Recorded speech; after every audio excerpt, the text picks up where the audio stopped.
Hi guys! So unboxing tayo ng Jollibee Kids Meal Pokemon Edition.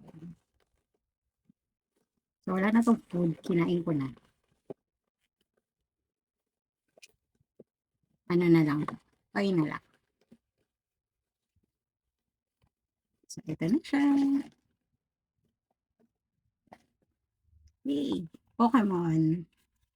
So merong 1, 2, 3, 10. 10 Pokemons na pwedeng makuha. So alin kaya yung makukuha natin dito? So yan na sila. So try natin paano ba ito bubuksan ng hindi masisira. Open na natin. So, syempre, nasira ko. Kaya mo na, box lang naman yan.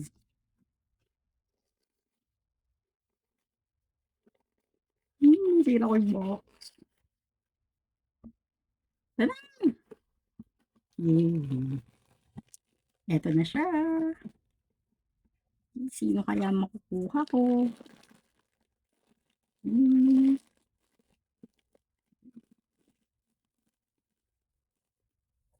So, ito, here.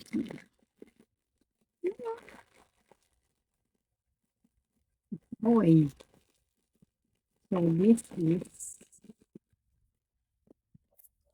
Great Ball. Ayan.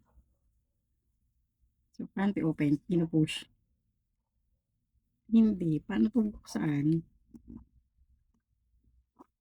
Uy, paano ito buksan? Baka masira ako. Ayun. Iangat lang pala. Syunga. Okay, so siya yung nakuha ko. Hindi ko 'to kilala. So, wala pa akong nahuling ganito sa Pokemon Go. Ayan. Gusto ko si Pikachu, kaya si Snorlax, pero okay lang yun.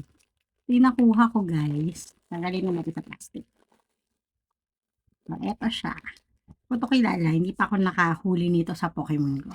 So, tignan natin, may nakalagay dito kung sino siya. Siya daw si Lucario. So, this is Lucario. Tapos, ang sabi nila, kahit daw hindi mo 'to buksan, malalaman mo kung sino because of this paper. So, try natin kung siya nga yung nakalagay sa paper. So, ito yung paper. May paper siya dun sa loob ng box. And this is the paper. So, tignan natin ano ang nakalagay. O, tama. Nakalagay. Ayun. Kung mababasa nyo. Here. Nakalagay si Lucario. So, ayan, si Lucario yung nakuha ko. Sayang, hindi si Pikachu. O kaya si Snorlax. Hindi ko to kilala, pero okay lang. Yan. Bye guys!